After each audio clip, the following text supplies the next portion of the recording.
அண்மைச் செய்தி.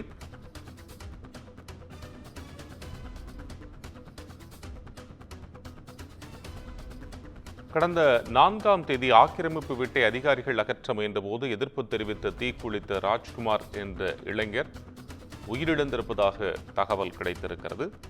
உயிருக்கு ஆபத்தான நிலையில் கீழ்ப்பாக்கம் அரசு மருத்துவமனையில் சிகிச்சை பெற்றிருந்த 33 வயதான ராஜ்குமார் உயிரிழந்திருப்பதாக தகவல் வெளியாகியிருக்கிறது. கடந்த 4ஆம் தேதி ஆக்கிரமிப்பு வீட்டை அதிகாரிகள் அகற்ற முயன்றபோது அவர் தீக்குளித்தார். திருவள்ளூர் கும்மிடிப்பூண்டி அருகே அதிகாரிகள் ஆக்கிரமிப்பு செய்யப்பட்டுள்ளதாக இருந்த அந்த இடத்தில் வீட்டை எல்லாம் அகற்றிக் கொண்டிருந்தார்கள். இந்த சூழ்நிலையில் இதை எதிர்த்து பகுதியினுடைய இளைஞர் 33 வயதான இளைஞர் ராஜ்குமார் என்பவர் தீக்குளித்தார். இந்த சூழ்நிலையில் அவர் உயிரிழந்திருப்பதாக தற்போதைய தகவல்கள் தெரிவிக்கின்றன. விவரங்களை வழங்குவதற்காக செய்தியாளர் சகாதேவன் இணைப்பில்.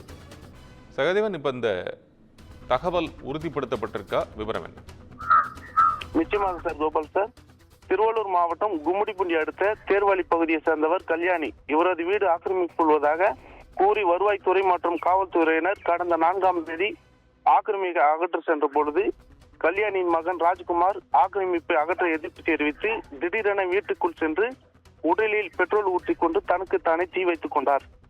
தற்கொலை முயன்றதால் இதனை கண்டு அதிர்ச்சி அடைந்த காவல்துறையினர் வீட்டின் கதவை உடைத்த போது உடலில் தீப்பற்றி ராஜ்குமார் அலறடித்துக் கொண்டு வீட்டின் வெளியே வந்தார். உடனடியாக காவல்துறையினர் தீயணைப்பு கருவி கொண்டு உடலில் தீப்பற்றி எரிந்த தீ அணைத்து அருகில் இருந்த கும்மிடிப்பூண்டி அரசு மருத்துவமனைக்கு கொண்டு சென்றனர். முதல் உதவியாக அளித்த 50% தீக்காயம் இருந்த நிலையில் மேல் சிகிச்சைக்காக கீழ்ப்பாக்கம் அரசு மருத்துவமனைக்கு அனுப்பி வைத்தனர். தொடர்ந்து ஆபத்தான சிகிச்சை நிலையில் சிகிச்சை பிரிவில் அனுமதிக்கப்பட்ட ராஜ்குமாரை இந்த தீக்குளிப்பு சம்பவம் குறித்து பாமக நிறுவனர் மற்றும் ராமதாஸ் மற்றும் பாஜக மாநில தலைவர் அண்ணாமலை ஆகியோர் கண்டனம் தெரிவித்தனர். ஆக்கிரமிப்பை அகற்றும் விவகாரத்தில் கவனக்குறைவாக செயல்பட்டதாக கும்மிடிப்பூண்டி வட்டாட்சியர் பிரீத்தி, எலாவூர் வருவாய் ஆய்வாளர் கோமதி, தேர்வாலி கிராம நிர்வாக அலுவலர் பாக்கிய சர்மா ஆகியோரை பணியிட மாற்றம் செய்தும் அவர்கள் மீது ஒழுங்கு நடவடிக்கை எடுக்க மாவட்ட ஆட்சியர் உத்தரவிட்டார். இந்த நிலையில் கடந்த 3 நாட்களாக கீழ்ப்பாக்கம் அரசு மருத்துவமனையில் சிகிச்சை பிரிவில் அனுமதிக்கப்பட்டிருந்த ராஜ்குமார் சிகிச்சை பலனின்றி பரிதாபமாக உயிரிழந்தார்.